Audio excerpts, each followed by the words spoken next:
आता एक नजर या क्षणाच्या महत्त्वाच्या 100 बातम्यांवर।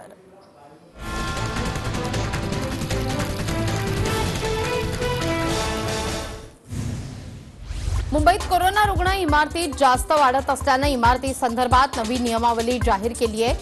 एखाद्या मजल्यावर रुग्ण आढळल्यास तो मजला सील केला जाणार आहे, तर इमारतीत 10 पेक्षा अधिक रुग्ण आढळल्यास संपूर्ण इमारत सील होईल। मुंबईत जर रोज 20,000 रुग्ण सापडले तर मुंबईत लॉकडाऊन लागणार असा इशारा महापालिका आयुक्त इक्बाल सिंह चहल यांनी दिला आहे। पुण्यात आज अजित पवारांच्या उपस्थितीमध्ये दुपारी 4:30 वाजता कोरोना आढावा बैठक होणार आहे। या बैठकीमध्ये पुण्यात नवे निर्बंध लागण्याची शक्यता वर्तवली जाते। दादा कोरोना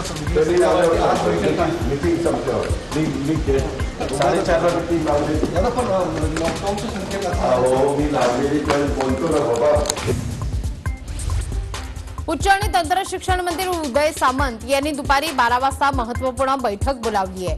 कोरोनामुळे महाविद्यालय आणि शैक्षणिक धोरणासंदर्भात या बैठकीत चर्चा होईल। राज्यात प्रवेशासाठी 2 डोस सोबतच आरटीपीसीआर बंधनकारक असेल असा अजब फतवा कर्नाटक सरकारने काढलेला आहे। आरटीपीसीआर अहवाल नसणाऱ्या वाहनधारकांना परत पाठवलं जात आहे। कर्नाटकच्या फतव्यामुळे प्रवाशांना मनस्ताप सहन करावा लागतोय। भारतात कोरोना संसर्गाची तिसरी लाट धडकलेली आहे। देशाचे कोविड टास्क फोर्सचे प्रमुख डॉक्टर NK अरोरा यांनी ही माहिती दिली। बाधित रुग्णांपैकी 75% रुग्ण हे ओमिक्रॉनचे आहेत। ही तिसऱ्या लाटेची सुरुवात आहे असं देखील अरोरा स्पष्ट करतायत। दिल्लीचे मुख्यमंत्री अरविंद केजरीवाल यांना कोरोनाची लागण झाली। त्यांनी स्वतः ट्विट करून या संदर्भात माहिती दिली असून केजरीवाल क्वारंटाईन आहेत। युवा सेनेचे सचिव वरुण सरदेसाई यांना कोरोनाची लागण झाली आहे, तर राष्ट्रवादीचे आमदार रोहित पवार आणि काँग्रेसचे आमदार धीरज देशमुख हे देखील कोविड पॉझिटिव्ह आढळले आहेत। कोरोना आणि ओमिक्रॉनच्या पार्श्वभूमीवर राज्यातील शाळा बंदचा निर्णय घेण्यात आलाय। मुंबई, ठाणे, नवी मुंबईतील शाळा 31 जानेवारीपर्यंत बंद ठेवण्यात येणार आहेत, तर इयत्ता 10वी आणि 12वीच्या विद्यार्थ्यांच्या शाळा मात्र सुरू राहतील। राज्यात सोमवारी कोरोनाचे 12,160 नवे रुग्ण आढळले आहेत, तर 1,748 रुग्णांनी कोरोनावर मात केलेली आहे। 11 रुग्णांचा कोरोनाने मृत्यू झालाय आणि त्यामुळे राज्य लॉकडाऊनच्या उंबरठ्यावर पुन्हा पोहोचलंय। मुंबईत कोरोनाचा कहर हा सुरूच आहे। मुंबईत पुन्हा 8,000 पेक्षा जास्त नवे रुग्ण आढळलेले आहेत। गेल्या 24 तासात मुंबईत तब्बल 8,082 नवे रुग्ण आढळून आल्यानं मुंबईची चिंता वाढली आहे। देशात 24 तासात कोरोनाचे 37,379 नवे रुग्ण आढळल्यानं चिंता व्यक्त केली जाते। गेल्या 24 तासात कोरोनामुळे 24 जणांचा मृत्यू झालाय। राज्यात सोमवारी ओमिक्रॉनचे 68 नवे रुग्ण सापडलेले आहेत। एकूण रुग्णांपैकी मुंबईत 40, पुण्यात 14, नागपूरमध्ये 4 तर पुणे ग्रामीण आणि पनवेलमध्ये प्रत्येकी 3 रुग्ण आढळले। वाढत्या कोरोना आणि ओमिक्रॉनच्या पार्श्वभूमीवर केंद्राकडून सरकारी कर्मचाऱ्यांकरता नवी नियमावली जारी करण्यात आली आहे। कार्यालयातील कर्मचाऱ्यांची उपस्थिती 50% असावी। उर्वरित कर्मचाऱ्यांना वर्क फ्रॉम होमचे आदेश देण्यात आले आहेत। महाराष्ट्रातील निवासी डॉक्टरांनी संप मागे घेतलाय। जोपर्यंत नीट PG काउन्सिलिंग प्रक्रिया पूर्ण होत नाही तोपर्यंत कंत्राटी पद्धतीने निवासी डॉक्टरांची नियुक्ती केली जाणार आहे। भाजप आमदार नितेश राणेंच्या अटकपूर्व जामीन अर्जावर आज मुंबई हायकोर्टात सुनावणी आहे। 10:30 वाजता या सुनावणीला सुरुवात होणार आहे। संतोष परब यांच्यावरील हल्ल्या प्रकरणामध्ये त्यांच्यावर आरोप करण्यात आलाय। म्यावम्यावच्या घोषणा चेष्टेने घेण्याऐवजी सत्ताधाऱ्यांनी मला लक्ष्य केल्याचा दावा नितेश राणेंनी अटकपूर्व जामीन अर्जात केलाय। सिंधुदुर्ग बँक निवडणुकीत सहभागापासून रोखण्याचा उद्देश सत्ताधाऱ्यांचा असल्याचा दावा देखील नितेश राणे यांनी केला। रत्नागिरीत भाजपकडून राणेंच्या समर्थनार्थ पोस्टरबाजी करण्यात आलेली आहे। सुअर तो झुंड में आते हैं, शेर तो अकेला आता है, माइंड इट अशी विरोधकांना डिवचणारी पोस्टरबाजी देखील करण्यात आली आहे।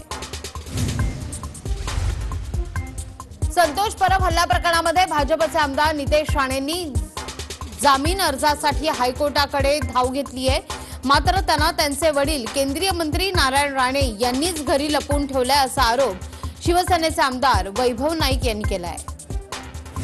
उन्मेष पाटलांनी केलेल्या टीकेला पालकमंत्री गुलाबराव पाटील यांनी आपल्या खास शैलीत उत्तर दिलं। उन्मेष पाटलांना जिल्ह्यात कुणी विचारत नाही म्हणून गुलाबराव पाटलांच्या नावाचा जप सुरू आहे अशा शब्दात गुलाबराव पाटलांनी उन्मेष पाटलांचा समाचार घेतलाय।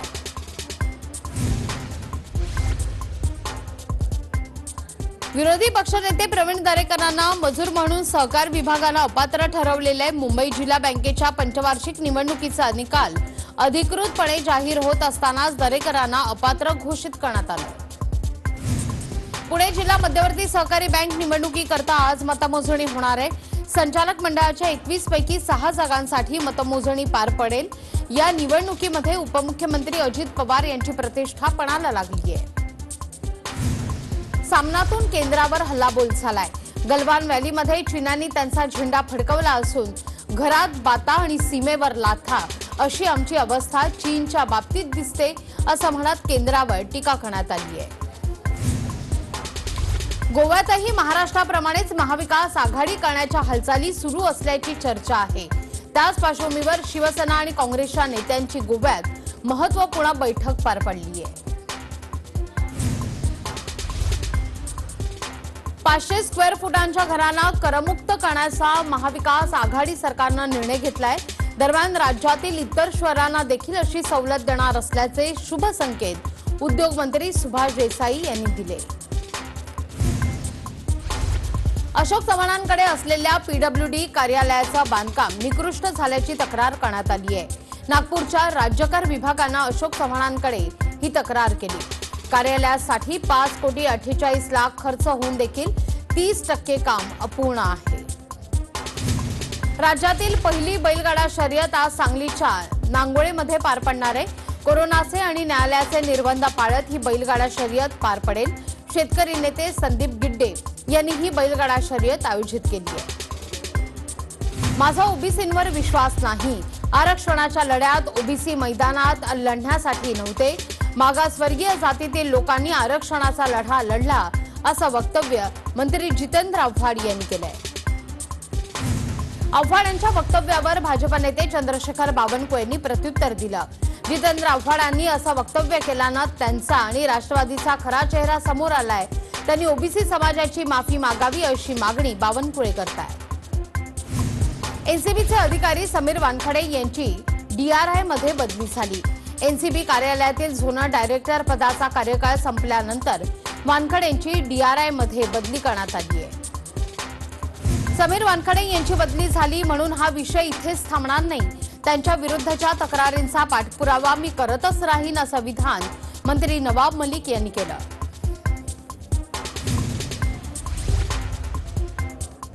भंडाऱ्याचे राष्ट्रवादीचे आमदार राजू कारेमोरे यांना अटक करण्यात आली आहे। 31 डिसेंबरच्या रात्री पोलीस स्टेशनमध्ये राडा केल्याप्रकरणी कारेमोरेंना बेड्या ठोकण्यात आल्या। एमपीएससीनं परीक्षेचं सुधारित वेळापत्रक जाहीर केलं आणि त्यामुळे राज्यसेवा पूर्व परीक्षा 23 जानेवारीला होणार आहे, तर दुय्यम सेवा गट ब ची मुख्य परीक्षा ही 29 जानेवारीला होईल।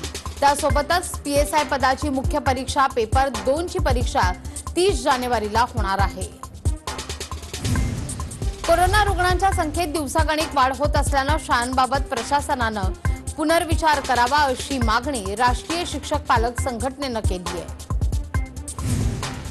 मुंबईत कोरोनानं पुन्हा डोकं वर काढल्यामुळे आता राणीच्या बागेतील पर्यटनाच्या वेळेवर देखील मर्यादा असतील।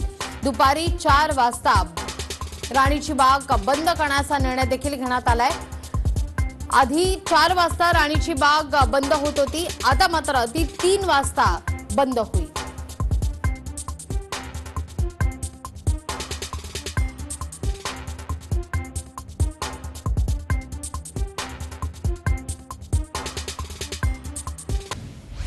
नाशिक शहरात तिसरी लाट आल्याची शक्यता वर्तवण्यात येते। प्रत्येक दिवशी 50च्या घरात रुग्ण येत असल्यानं प्रशासनामध्ये चिंतेचं वातावरण आहे। नाशिकमध्ये रुग्णसंख्या थेट 150 वर पोहोचल्यानं नागरिकांनी सतर्क राहण्याचं आवाहन प्रशासन करत आहे।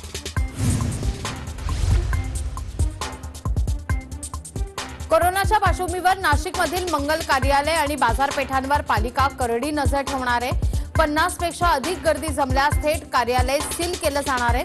त्यासाठी खास पथकं तयार केली जाणार आहेत। बाजारपेठा आणि हॉटेल्सवर देखील अशीच कारवाई करण्याचे आदेश देण्यात आले आहेत। राज्यात 15 ते 18 वयोगटातील मुलांच्या लसीकरणाच्या पहिल्याच दिवशी सुमारे 1,76,000 मुलांचं लसीकरण झालं। लस पात्र मुलांपैकी 2.9% मुलांचं लसीकरण पहिल्याच दिवशी झालं। सांगली महापालिकेच्या 15 ते 18 वयोगटातील लसीकरणाला 5 केंद्रांवर मोठा प्रतिसाद होता। त्यामुळे आता सर्वच आरोग्य केंद्रांवर मुलांचं लसीकरण करण्याचे आदेश सांगलीच्या आयुक्तांनी दिले आहेत। नाशिक जिल्ह्यामध्ये 15 ते 18 वर्ष वयोगटासाठी पहिल्या दिवशी 5,741 विद्यार्थ्यांनी लसीकरणाचा लाभ घेतलाय। सर्वत्र लसीकरण सुरळीत असताना येवला तालुक्यातील पाटोदा इथल्या केंद्रात एका विद्यार्थ्याला मात्र कोवॅक्सिन ऐवजी कोविशिल्डची मात्रा देण्यात आली। कालपासून 15 ते 18 वयोगटातील मुलांचं लसीकरण सुरू झालं। चंद्रपूर जिल्ह्यामध्ये केवळ 0.2% मुलांचंच लसीकरण झालं। त्याखालोखाल वाशिम, जालना, नंदुरबार, भंडारा आणि वर्ध्यात 1% देखील कमी लसीकरण झालं। नागपूर जिल्ह्यामध्ये काल दिवसभरामध्ये कोरोनाचे 133 नवे रुग्ण आढळलेले आहेत। विशेष म्हणजे ओमिक्रॉनची बाधा झालेल्या 4 रुग्णांची भर पडली। नागपूरमध्ये 6 वर्षाच्या मुलाला देखील ओमिक्रॉनची बाधा आहे। पालघर जिल्ह्यामध्ये रोज होणारी कोरोना रुग्णवाढ ही चिंतेचा विषय ठरतीये। याच पार्श्वभूमीवर पालघर जिल्हा प्रशासन सतर्क झालंय। राज्यस्तरावरून वारंवार जिल्ह्याचा आढावा घेतला जातोय। भिवंडीतील चिंबीपाड्यातील एका आश्रमशाळेतील 30 जणांना कोरोनाची लागण झाली।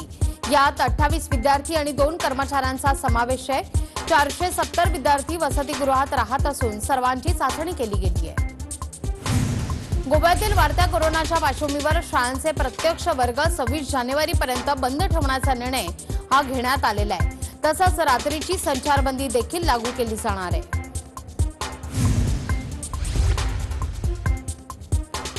ओमिक्रॉनचा धोका आणि कोरोनाची वाढती रुग्णसंख्या लक्षात घेता झारखंडमध्ये देखील मिनी लॉकडाऊन लावण्याचा निर्णय घेण्यात आलाय। शाळा, महाविद्यालय, पार्क, जिम, स्विमिंग पूल, पर्यटन स्थळ 15 जानेवारीपर्यंत बंद ठेवण्याचे आदेश देण्यात आले आहेत।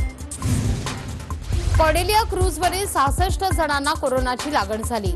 मुंबईहून गोव्याला ही क्रूज निघाली होती, तर क्रूजवरील 2013 जणांची चाचणी झाली आहे।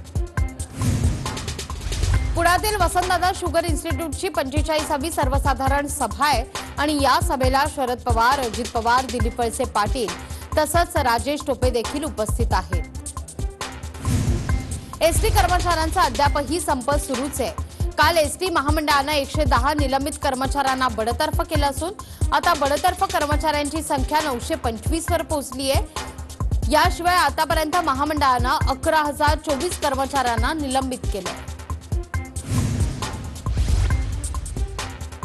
नागपूरमध्ये एसटी कर्मचाऱ्यांचा संप अद्याप सुरूच आहे। संपावर गेलेले कर्मचारी सेवेवर यायला तयार नसल्यानं प्रवाशांचे प्रचंड हाल होत आहेत।